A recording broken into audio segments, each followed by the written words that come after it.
పిత పుత్ర పవిత్రాత్మ నామమున ఆమేన్. యేసుక్రీస్తు నాథుని యందు ప్రియమైనటువంటి దైవ ప్రజలారా, మీ అందరినీ కూడా తపస్సు కాలము వాక్య ధ్యానాంశానికి ప్రేమతో ఆహ్వానిస్తూ ఉన్నాను.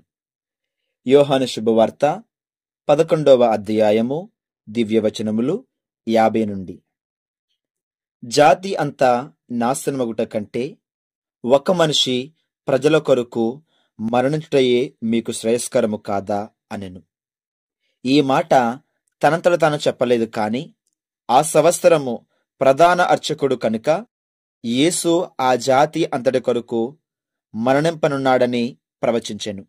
కేవలము ఆ జాతి కొరకే కాదు, చల్లాచెదరైన దేవుని బిడ్డలను ఏకము చేయుటకే అట్లు మరణించెను అని పలికెను.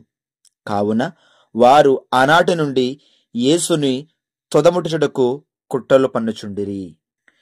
యేసుక్రీస్తు నాథుని యందు మిక్కిలి ప్రియమైనటువంటి సహోదరి సహోదరులారా, మనమందరము కూడా తపస్సు కాలములో 5వ శనివారములో ప్రవేశించి ఈనాడు దేవుని యొక్క వాక్యాన్ని వింటూ ఉన్నాం. ఈనాటి యొక్క వాక్యములో ప్రధాన వాక్య సందేశాన్ని గమనించినప్పుడు, నీలోని అసూయ దురాశలు నీకు మేలు చేయగలవా అనే అంశము గురించి మనం ధ్యానిస్తూ ఉన్నాం. యాకోబు గారు రాసిన పత్రిక 3వ అధ్యాయము 16వ వాక్యం చదివితే, ఏలయన అసూయ స్వార్థపరిత్యము ఎక్కడ ఉండునో అక్కడ అలజడియు సర్వ విధములకు నీచ కార్యములు కూడా ఉండునని చెప్పబడింది. ప్రియమైనటువంటి దైవ ప్రజలారా, నేటి సమాజములో మనిషి ఎంత స్వార్థపరుడంటే, తన స్నేహితుడు కాని తన తోటి సోదరుడు కాని ఏదైనా ఘనత సాధిస్తే వారి విజయానికి సంతోషించేవారు అరుదు. మరిన్ని విజయాలు సాధించాలని కోరుకునేవారు బహు తక్కువ. మరికొంతమంది ప్రోత్సహించడానికి బదులు వారిపై అసూయను పెంచుకుంటారు. వారి ప్రతిష్టతను దెబ్బతీయడానికి, వారి పేరును చెడగొట్టడానికి ప్రయత్నిస్తూ ఉంటారు. ఈనాటి సువిశేషంలో విన్నాము, ప్రభు చేసిన అద్భుతాల వలన, ఆయన చేసిన బోధల వలన ప్రజలలో తనకున్న అంతులేని ఆదరణ పెరిగి చాలా ప్రఖ్యాతగాంచాడు క్రీస్తు ప్రభు.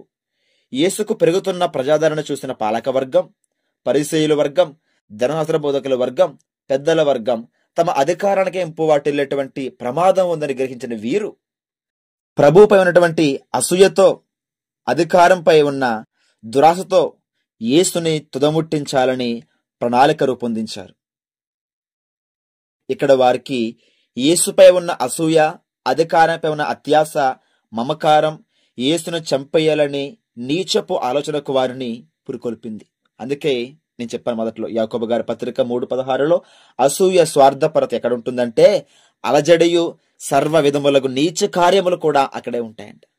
ఎప్పుడైతే ఈ పరిసయ్యులు, సద్దుకయ్యులు, బోధకుల జీవితాలలో అసూయ మొదలైందో యేసు ప్రభును చంపాలంటే నీచ ఆలోచన వారికి కలిగింది. ప్రియ సోదరులారా, ఆనాడు యూదులే కాదు, ఈనాడు మనలో కూడా చాలా మంది స్వార్థంతో, స్వలాభం కోసం ఇదే రకమైన పన్నాగాలు పడుతూ ఉన్నారు. అసూయ, అత్యాశ, స్వార్థం మనకేమైనా మంచిని చేయగలవా? మంచిని చేయకపోగా చెడుకు ప్రేరేపిస్తాయి. కాబట్టి మనం వాటిని త్యజించి క్రైస్తవులుగా మంచిని చేసేవారిని ప్రోత్సహించుదాం.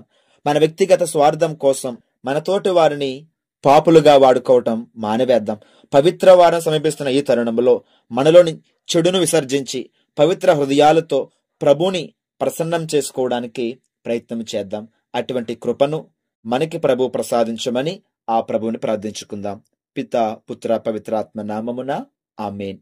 ప్రభు మీతో ఉందురుగాక, మీ ఆత్మతో ఉందురుగాక. త్రిత్వేక సర్వేశ్వరుడు, పిత పుత్ర పవిత్రాత్మ దేవుడు మనలందరినీ దీవించి కాచి కాపాడునుగాక. Amen. God bless you all.